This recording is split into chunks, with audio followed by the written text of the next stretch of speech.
माझी लाडकी बहिणी योजनेअंतर्गत एप्रिल महिन्याचा 10वा हप्ता लवकरच 2.41 कोटी महिलांच्या खात्यामध्ये जमा होणार आहे। ज्या महिलांना 8वा आणि 9वा हप्ता मिळाला नाही त्यांना एप्रिल महिन्याच्या हप्त्यासह 4,500 रुपये दिले जातील, अशी माहिती मंत्री अदिती तटकरे यांनी दिली आहे।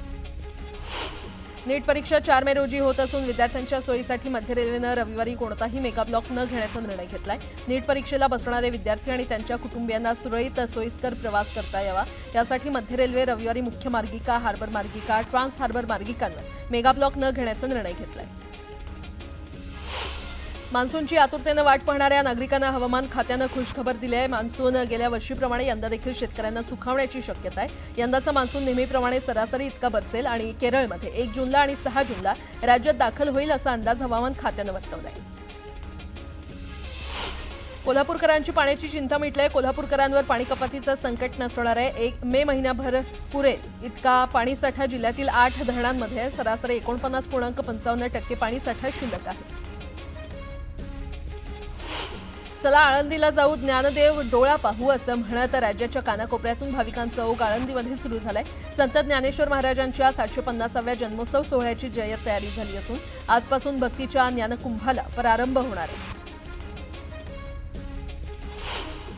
साताऱ्याच्या कोयना धरणाच्या जलविद्युत प्रकल्पातून यंदा ज्यादा वीज निर्मिती करण्यात आलेली आहे। 666 दशलक्ष युनिट ज्यादा वीज निर्मिती केल्यानं विजेची चिंता मिटली आहे। काहीही करून अलमट्टी धरणाची उंची वाढवायची असा चंग बांधलेल्या कर्नाटक सरकारनं महाराष्ट्र सरकारविरोधात कायदेशीर लढा देण्यासाठी 150 तज्ज्ञांची समिती तयार केल्याचं समोर आलंय। आपला 524 मीटर उंचीचा अट्टहास पूर्ण करण्यासाठी त्यांनी जलतज्ज्ञ आणि वकिलांची फौज उभी केल्याचं कळतंय। लातूरच्या औसामध्ये उपजिल्हा रुग्णालयाची निर्मिती केली जाणार आहे। पालकमंत्री शिवेंद्रसिंहराजे भोसले यांच्या हस्ते भूमिपूजन करण्यात आले। केंद्र सरकारनं जातनिहाय जनगणनेचा घेतलेला निर्णय हा छत्रपती शिवाजी महाराजांच्याच विचारातील भारत घडवणारा असेल असा विश्वास शिवेंद्रसिंहराजे भोसले यांनी व्यक्त केलाय। जाती जातीमध्ये निर्माण झालेल्या पेचवर कायमस्वरूपी तोडगा निघेल असा विश्वास देखील त्यांनी व्यक्त केला।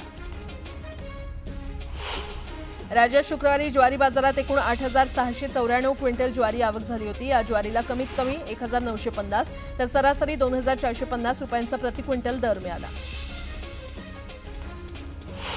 राज्यातील बाजार समितीमध्ये 2 मे रोजी गव्हाची मोठी आवक झाली आहे। यावेळी 19,240 क्विंटल गव्हाची आवक झाली। दरम्यान गव्हाला 2,770 रुपये प्रति क्विंटल इतका दर मिळतोय। अमरावतीमध्ये all India federation cup kabaddi स्पर्धेचं आयोजन करण्यात आलंय। 9 राज्यातील पुरुष आणि महिला कबड्डी संघांनी यात सहभाग घेतलाय। विदर्भ यामेश्वर कबड्डी असोसिएशन, अमरावती जिल्हा कबड्डी असोसिएशन आणि आमदार खोडके दाम्पत्य यांच्या शोध प्रतिष्ठान या स्पर्धेचं आयोजन केलंय। बीडमध्ये आमदार प्रकाश सोळंके यांच्या साखर कारखान्याला भीषण आग लागली। या आगीमध्ये मोठ्या प्रमाणात साहित्य जळून खाक झालंय। अग्निशमन दलाकडून आगीवर नियंत्रण मिळवण्यात आलेलं आहे। सुदैवानं कोणतीही जीवितहानी झाली नाही।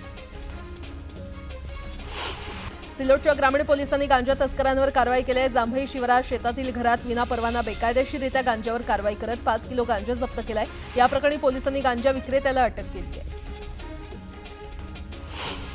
पुणे वडगाव शुद्धीकरण केंद्राच्या अंतर्गत पुण्याच्या काही भागात पाण्याची टंचाई निर्माण झाली आहे। त्यामुळे पुण्याच्या काही भागात आठवड्यातील 1 दिवस पाणी पुरवठा बंद असेल। गेल्या 3 ते 4 महिन्यांपासून महापालिकेनं या भागात अघोषित पाणी कपात सुरू केली होती। आता पालिकेनं त्याबाबत वेळापत्रक जाहीर केलंय। राज्यात विविध शैक्षणिक संस्थांमधील अभियांत्रिकी, वैद्यकीय आणि इतर व्यावसायिक अभ्यासक्रमांसाठी जातवैधता प्रमाणपत्र सादर न करू शकलेल्या विद्यार्थ्यांना हे प्रमाणपत्र सादर करण्यासाठी 3 महिन्यांची मुदतवाढ देण्यात आली आहे। या दोन्ही प्रवर्गातील विद्यार्थ्यांना जुलै अखेरपर्यंत आता प्रमाणपत्र सादर करण्याची संधी मिळणार आहे। महापालिकेच्या मिळकत कर विभागाच्या वतीनं दिल्या जाणाऱ्या बिलांचं वाटप करण्यास सुरुवात करण्यात आलेली आहे। मिळकत कराची 12.5 लाख मिळकतींची बिलं तयार असून ती संबंधितांना टपाल विभागामार्फत पाठवण्यात आलेली आहेत। पहिल्या 2 दिवसात नागरिकांनी 5 कोटी रुपयांचा महसूल पालिकेच्या तिजोरीमध्ये जमा केलाय। सर्वसामान्यांना हक्काची घरं देण्याची जबाबदारी असलेल्या म्हाडाच्या तिजोरीमध्ये मागील काही वर्ष खडखडाट होता। मात्र आता म्हाडाच्या तिजोरीमध्ये 39.69% वाढ झाल्याचं समोर आलंय। सोडतीद्वारे केलेल्या घरांच्या विक्रीसह अन्य माध्यमातून म्हाडाच्या तिजोरीमध्ये भर पडली आहे। पिंपरी चिंचवडमधील थकबाकीदारांच्या सदनिकेचा भाग दाखवल्यानंतर थकबाकी नोंदीची प्रक्रिया सुरू असताना आता पालिकेनं सोसायटीतील वाहनतळ क्रमांक देखील मागवलाय। सर्व माहिती मिळताच थकबाकीदारांची वाहनं जप्त करण्याचा निर्णय कर संकलन विभागानं घेतलाय। पुणे महापालिकेत कंत्राटी सुरक्षा रक्षकांचा पुरवठा करण्यासाठी 139 कोटींची निविदा काढली असताना जुन्या निविदेतील 228 सुरक्षा रक्षकांना मार्च महिन्याचा पगार अजूनही मिळालेला नाहीये. मे Eagle Security and Personal Services Private Limited या ठेकेदाराला आजपर्यंत कामगारांचे पगार करा, अन्यथा काळ्या यादीमध्ये टाकण्यात येईल असा इशारा पालिकेनं दिलाय. एप्रिल 2019 पूर्वीच्या वाहनांना उच्च सुरक्षा नंबर प्लेट बसवण्याचे आदेश परिवहन आयुक्तालयानं काढलेले आहेत. त्यासाठी प्रत्येक जिल्ह्यांमध्ये पुरेशा केंद्रांची सोय करून देण्यात आली आहे. मात्र राज्यातील अपेक्षित 1.5 कोटी वाहनांपैकी आतापर्यंत अवघ्या 27 लाख वाहनधारकांनीच नवे नंबर प्लेट बसवलेले आहेत. अजूनही 1.23 कोटी वाहन मालकांनी याकडे पाठ फिरवली आहे. पुणे स्थानकावरील रेल्वे वाहतुकीवरील होम सिग्नलवर प्रवासी गाड्यांना जास्त वेळ थांबावं लागू नये यासाठी पुणे ते हडपसर तिसरी मार्गिका टाकण्याच्या कामाला लवकरच सुरुवात होणार आहे. तर इलेक्ट्रॉनिक इंटरलॉकिंग प्रणालीमुळे रेल्वे वाहतूक अधिक सुरक्षित होण्यास मदत होईल. पदोन्नती नाकारणाऱ्या पोलीस अधिकाऱ्यांवर कारवाई करण्याच्या सूचना वरिष्ठ पातळीवरून देण्यात आलेल्या आहेत. अशा अधिकाऱ्यांना अकार्यकारी पदावर बदली करण्यात यावी अशीही सूचना देण्यात आली आहे. कांजूर डम्पिंग ग्राउंडची जमीन संरक्षित वनजमीन असून तिचा वापर डम्पिंग ग्राउंडसाठी देण्याचा निर्णय बेकायदा असल्याचं उच्च न्यायालयानं म्हटलंय. उच्च न्यायालयानं मुंबई महापालिकेला 3 महिन्यात संबंधित जमीन पूर्ववत करण्याचे निर्देश दिल्यामुळे पालिकेला संपूर्ण शहराच्या कचऱ्याची विल्हेवाट कशी लावायची हा प्रश्न उभा राहिलाय.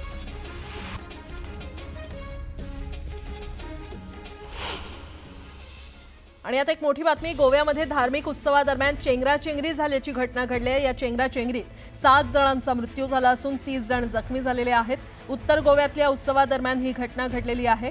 ही चेंगराचेंगरी नेमकी का झाली हे अद्याप अस्पष्ट आहे. तर उत्तर गोव्यात दरवर्षी यात्रेचं आयोजन केलं जातं आणि या यात्रेमध्ये जवळपास 50,000पेक्षा जास्त लोक सहभागी होतात. या यात्रेदरम्यान एका ठिकाणी उतार असल्यानं तिथे ही चेंगराचेंगरी झाल्याची शक्यता वर्तवली जाते.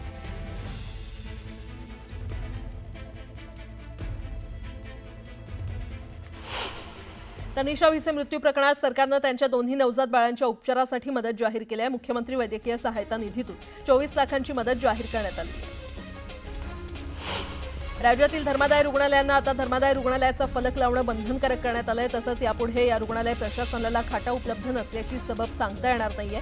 पुणे गर्भवती मृत्यू प्रकरणानंतर प्रशासनानं हा निर्णय घेतलाय.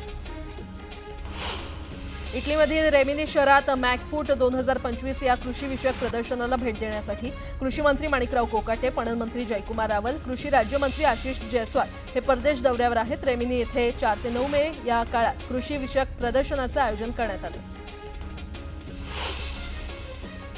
पहलगाममध्ये झालेल्या दहशतवादी हल्ल्याचा मास्टरमाइंड पाकिस्तानच असून तिथे आश्रयाला असलेली दहशतवादी संघटना लष्कर-ए-तोयबा, ISI आणि पाकिस्तानी आर्मी यांचा या हल्ल्यामध्ये थेट सहभाग असल्याचं तपासामध्ये निष्पन्न झालंय. या हल्ल्याबाबत राष्ट्रीय तपास यंत्रणेनं सादर केलेल्या प्राथमिक अहवालात ही माहिती समोर आली आहे. जळगावच्या चोपड्यात 12,75,000चे कापसाचे बोगस बियाणे कृषी विभागानं जप्त केले आहेत. गेल्या 15 दिवसात कृषी विभागानं दुसऱ्यांदा मोठी कारवाई केली आहे. पुसदमध्ये नगरपालिकेनं अतिक्रमण हटाव मोहीम सुरू केली आहे. पहिल्या दिवशी वसंतराव नाईक चौक आणि छत्रपती शिवाजी चौक बस स्टँड परिसर या भागातील अतिक्रमण हटवण्यात आलंय.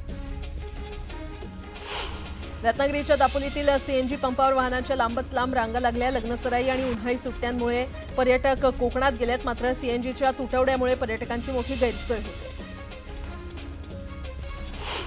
परभणीच्या पेडगाव रोड परिसरात मोकाट कुत्र्यांची दहशत पसरली आहे. एकाच दिवशी मोकाट कुत्र्यांनी 4 जणांना चावा घेतला. त्यामुळे परिसरात भीतीचं वातावरण आहे.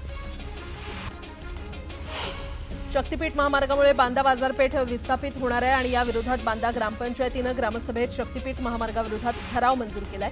महामार्गाविरोधात कृती समितीची स्थापना करण्यात आली.